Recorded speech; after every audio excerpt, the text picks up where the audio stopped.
Hi, I'm the Red Lady and welcome to episode 2 of my Shamanic Witchcraft 101 series. In this episode, I want to talk about the importance of protecting your energy field and grounding yourself properly before you begin any kind of psychic development or magical work.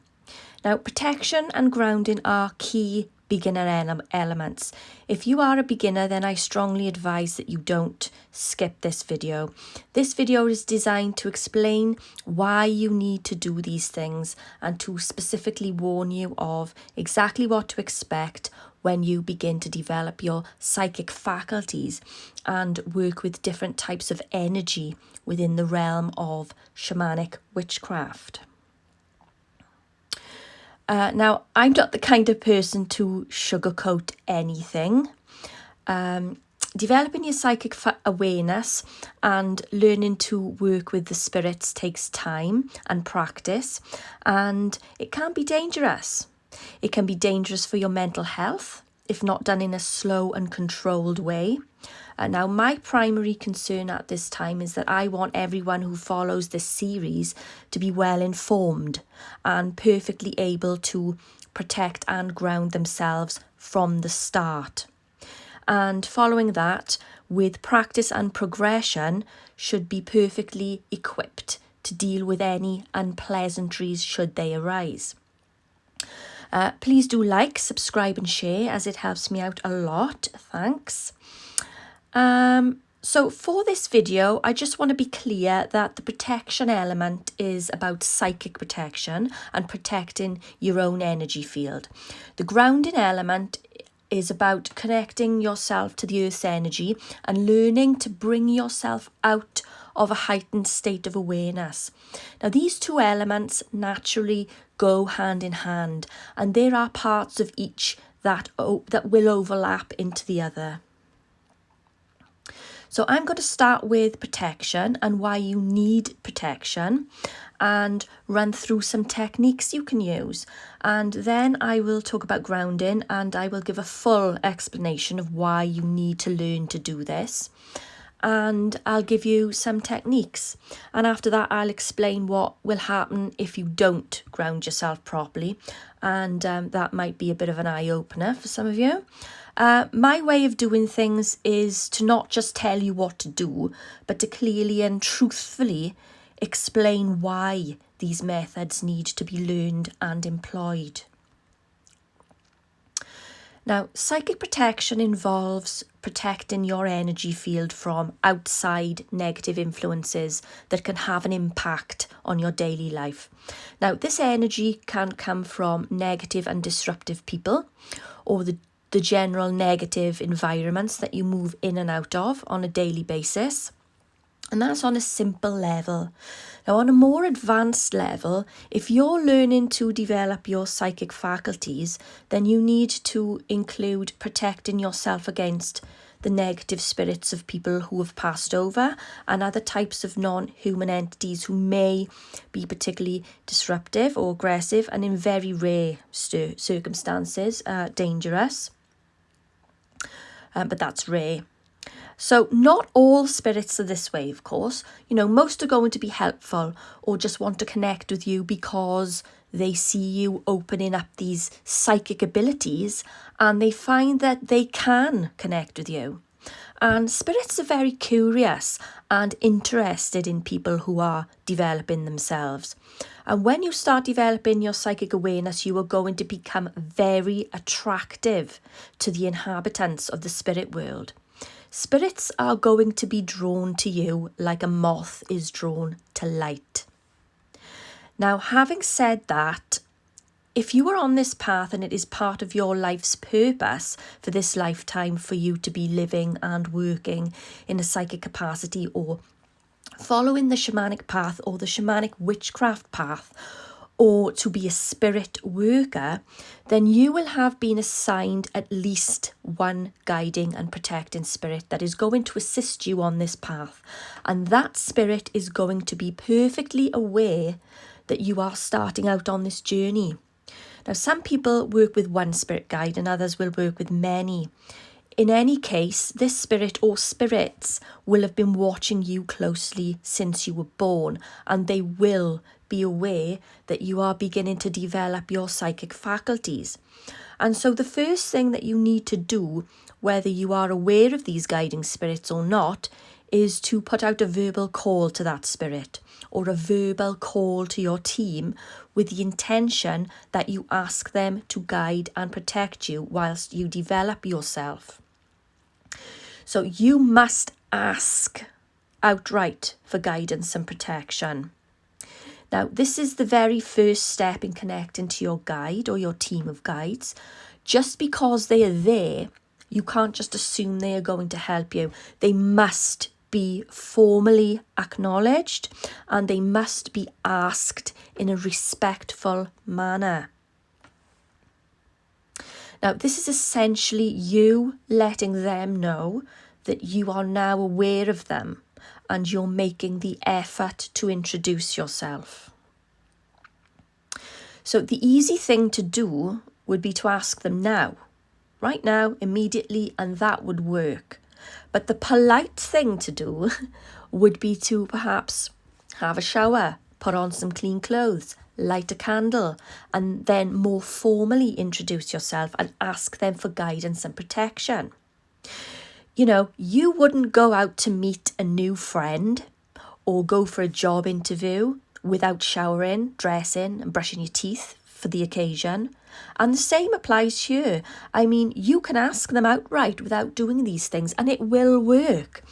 But if you want to begin building rapport and getting off on the right footing with these wise and powerful spirits, then I can tell you from experience that they do appreciate it when more of an effort is made on your part. And that then sets the bar for the rest of your relationship. You know, these spirits are not toys, they are not pets, they are not there to do your bidding. They are powerful and they do have the choice to not respond if they feel that you are being disrespectful towards them. So respect and building good relationship and good rapport is key with your guides and protectors, because whilst you are developing, you are going to be relying heavily on their support. Their support will include keeping away any troublesome spirits that have a tendency perhaps to want to disrupt your development or have a joke on you or something.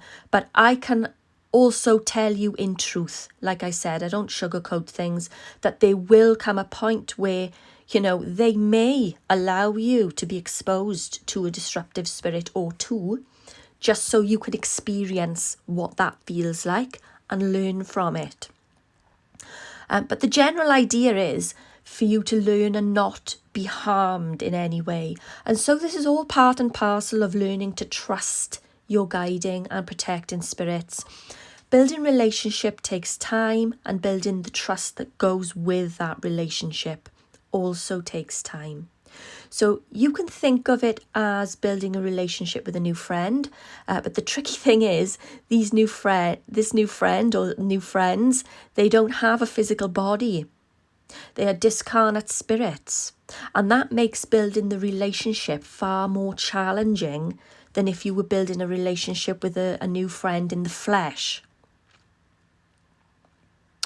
So besides acknowledging your guides and asking them for protection, there are also some practical methods that you can use to protect yourself.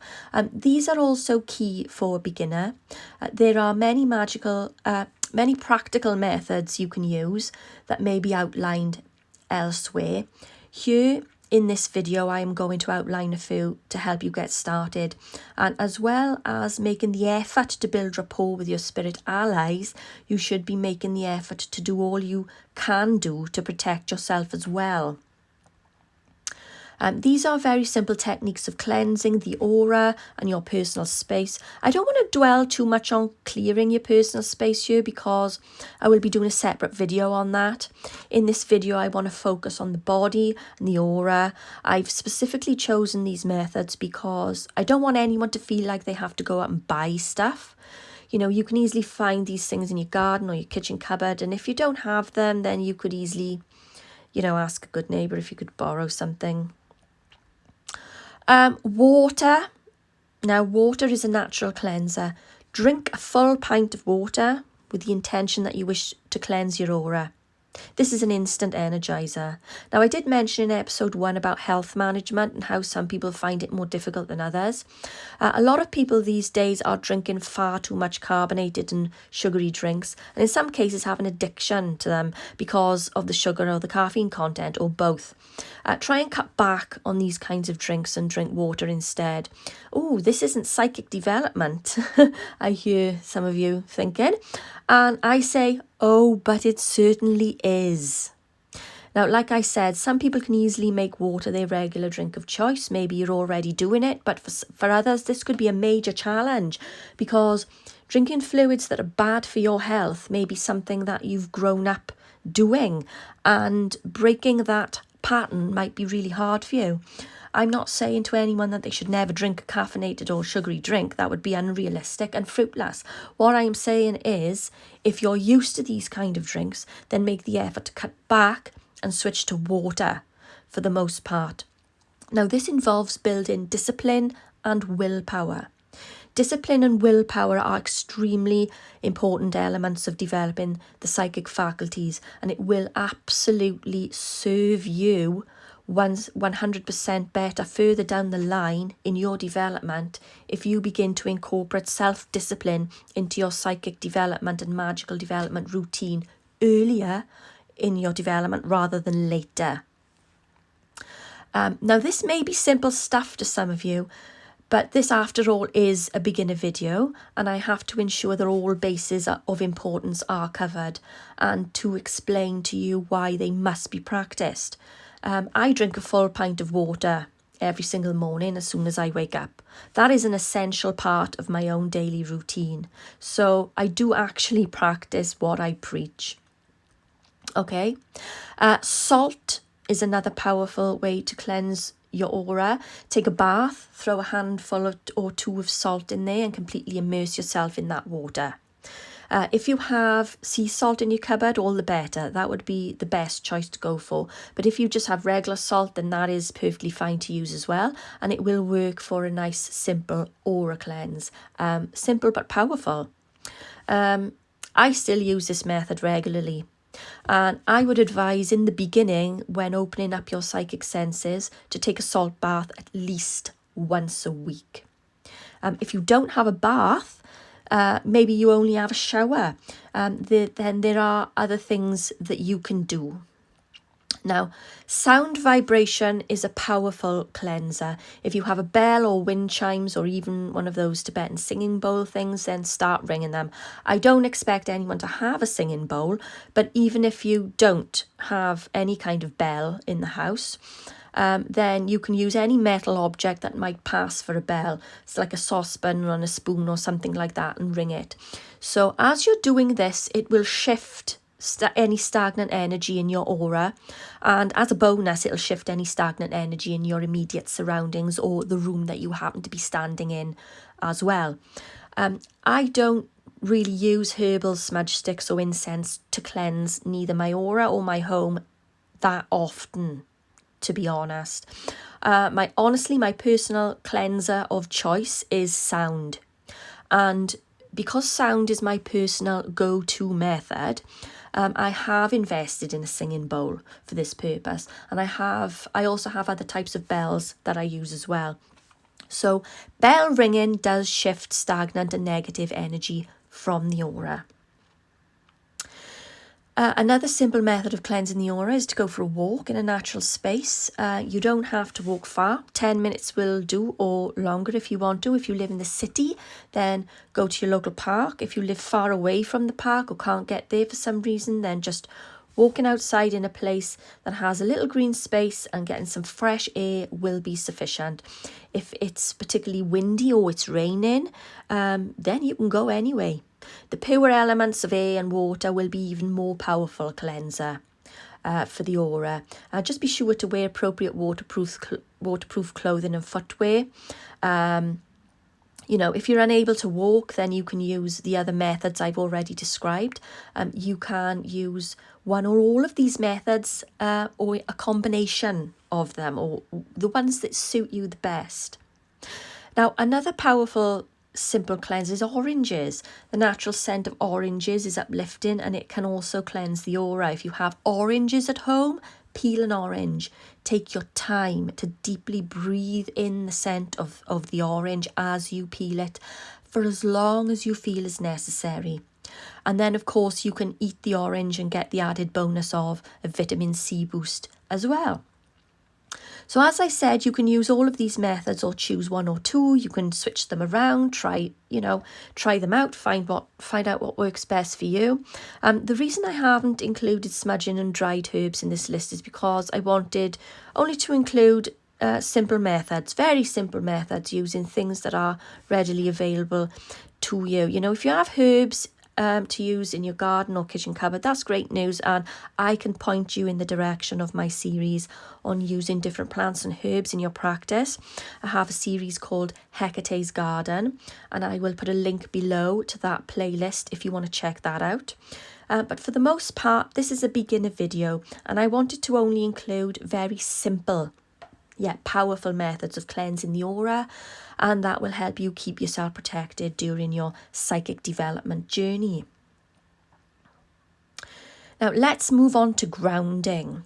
Grounding is a very basic and necessary skill, and let me just say that right off the bat, it is a skill that you need to learn and practice regularly. Grounding should be learned from day one, and it should be learned well.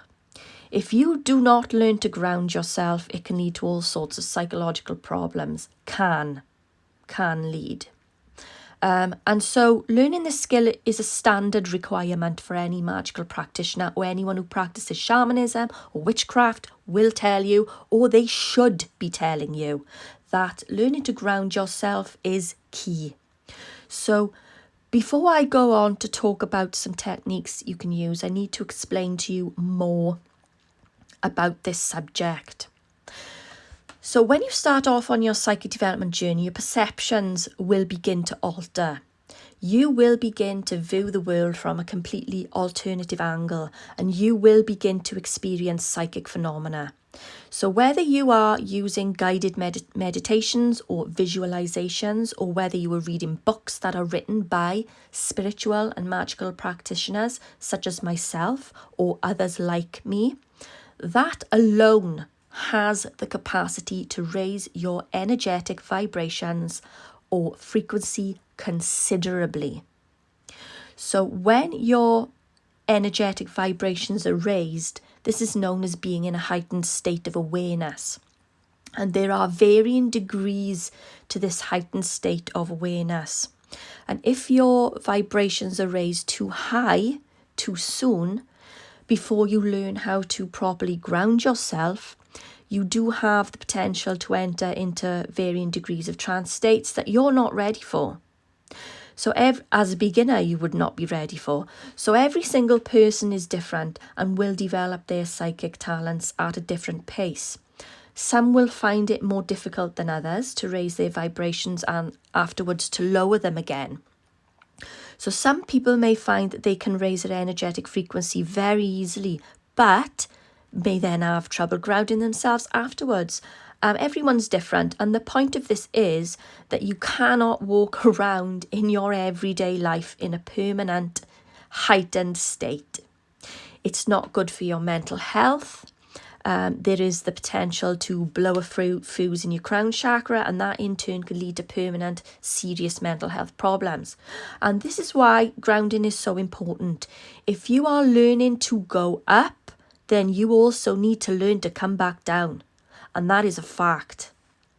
Now, during these heightened states of awareness, you will learn to converse with your guiding and protecting spirits, and you will also be learning to hone your skills in whatever area you happen to be working on during that session. So whether you're working on clairvoyant skills or clairaudient skills, that's psychic hearing, or whatever the case may be in that session, you need to learn to ground yourself afterwards and bring your awareness back into your everyday reality, the earth plane reality, the normal, average human reality. Now, I'll run you through a few simple techniques, and then I will talk about what happens if you do not properly ground yourself and what that might feel like. And I'll also address the question of, how do I know if I'm grounded or not? So this technique is a well-known standard grounding visualization that you can use. It's very popular. Lots of practitioners and beginners alike use it. First of all, you should sit in a position where you can have your feet flat to the floor. Sitting in a chair is best for this. So sit with your feet flat on the floor and your back straight. Close your eyes and visualize roots growing out of the soles of your feet. These roots are reaching down, down, down into the earth, deep into the earth. They are thick and strong like the roots of the mighty oak tree. They are deep and secure in the ground. And so the roots have now anchored into the ground and you are stable and secure. Then state out loud, my roots are anchored deep in the earth and I am grounded. Then open your eyes and proceed to do your psychic development session, and then you repeat the visualization again after you have finished that session.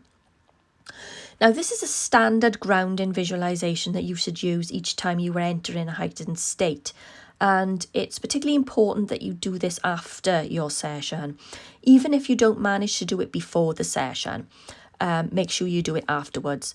If you live in a high-rise flat or apartment, or if you're in your bedroom when doing this and it's upstairs, then simply take those roots in your visualization all the way down through each floor until they break through into the ground below the building. Okay, so another method that you can use as an added extra if the visualization isn't quite doing the job is to eat something. Now, a sandwich will do, but if you're the kind of person who is having real trouble grounding yourself, then it would be better to eat a heavier meal, particularly one that has lots of root vegetables, potatoes, carrots, that sort of thing. What you could do is to pre-prepare a stew or a casserole, or pre-prepare a meal or a similar type of meal and freeze it, or batch cook and freeze several in one go. So you can then easily throw one in the microwave after your psychic development session, and then eat it, and then that will also help to ground you. Okay, so you can also add bread to that list. Bread is helpful for grounding, or pasta. Anything that's regarded as a little bit stodgy can help get you grounded. So these next two techniques might seem a little bit odd, but they do work. The idea is that when you're grounding yourself, that is coming out of your heightened state, you need to refocus your attention on something mundane and non-spiritual and non-magical. So to help you get grounded in that respect, you could do some housework or cleaning. That works. And also you can watch some TV. But not any kind of spiritual or, not spiritual or witchy programs, just your regular TV. Quiz shows, the news, soap operas, something completely mundane and will probably bore you senseless, but that can also work as a method of refocusing your perceptions back to an earthly reality. So if you have a garden and it's a warm and dry day, you can go out into your garden, sit on the ground if that's an option for you. You can kneel or sit cross-legged or whatever you want. You could even lie down if you wanted to, put your palms flat on the ground and feel the earth's energy for a while. You can again state out loud, I am grounded. You could even repeat the visualization of the roots coming out of your feet at this time if you have an outside chair. If you're in a wheelchair or something similar, you can still do this visualization and simply ensure that your visualization includes the roots coming out of your feet and then penetrating into the ground. So these are all easy exercises to help you get and stay grounded, and they can be repeated as often as necessary. So the more you practice grounding, the easier it becomes, and there may then come a point where you don't need to do them anymore because you will have conditioned yourself by the power of your own will and practiced to ground yourself, after any kind of psychic session. So grounding can take a few minutes, or it can take 10 minutes, or it can take half an hour for some of you in the beginning. That's just a little time reference there. So if you find that 1 hour after a psychic development session you're still not grounded, then repeat all of the above exercises until you feel that you're back to normal. Now, you can buy these earthing or grounding products now, such as mats, pillows, that sort of thing, that give out these little electrical impulses that are supposed to mimic the earth's natural energy. Honestly, guys, don't waste your money. Learning to ground yourself wherever you are in the world without gimmicky products designed to make money off you is going to serve you better in the long run. So please ground yourself using old school techniques that use the actual earth's energy that are tried and tested, techniques that have been used by spiritual and magical practitioners since the year dot. Okay, don't waste your money on those things. So how do you know if you're grounded or not? That is the question. Now, a beginner might not be able to differentiate this. If you haven't grounded yourself properly, you will feel lightheaded. You will find it difficult to concentrate on daily tasks. You will find it difficult to have a grounded, average conversation with someone, and your mind will have a tendency to go wandering off in a world of its own. And you will basically be away with the fairies, as the saying goes. So if you feel this way, then repeat the grounding exercises or go eat something, or use all of the methods I outlined until you are confidently back down to earth. If it does take you longer than you think it should to get grounded, then don't worry, grounding can be very tricky for some people. It was something that I found particularly challenging myself in the beginning when I received my calling, and so I know a lot about the challenges of grounding yourself properly, and this is why I'm kind of drilling this in this video. So what happens if you don't ground yourself properly or you don't bother to learn this skill? Well, this could go any number of ways. The first would be that you are one of the very lucky few who are able to ground themselves easily and naturally without any help, and it does happen. Some people can do this. In my experience, this is extremely rare.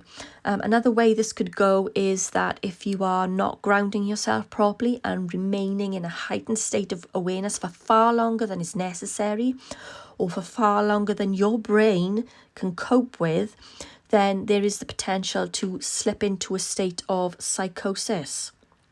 So when you're in a state of psychosis, it is going to be even more difficult to get out of that psychosis, because when you're in a state of psychosis, you don't even realize that you are in that state.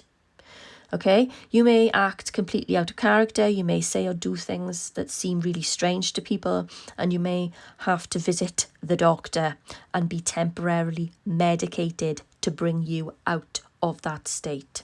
Okay? So if that isn't enough to drive home how important it is to ground yourself, then there is another route this could go down, and that is that you could do some permanent damage to your crown chakra, and that is the energy center that regulates your perceptions. And if that gets permanently damaged, then you will be permanently stuck in a state of psychosis that cannot be undone, and then you will be officially entering the world of schizophrenia or some other similar perception altering mental health illness. And this is exactly why a beginner needs to learn the skill of grounding as a basic necessity of psychic development. Now, a lot of Witchcraft 101 videos or courses don't really like to discuss this kind of thing in too much detail. you know, it's unlikely to happen to you. These cases are quite rare, but the possibility is certainly there. This is what you need to be aware of. Like I said, I'm not going to sugarcoat anything. I like to tell you exactly what could happen, even in the rarest of circumstances. So please do learn your grounding techniques, whether you use the ones I just outlined or whether you use other grounding techniques that you found elsewhere, then that's fine, as long as you are grounding yourself. I hope you enjoyed this video and got something useful out of it. If you did, then please do like, share and subscribe, because it helps me out a lot, especially the sharing. Don't forget to check out that link on my Hecate's Garden series. I think in episode 3 I will concentrate on the importance of energetically clearing your personal space and why you should be doing that. I'm the Red Lady. Take care, and I will see you soon.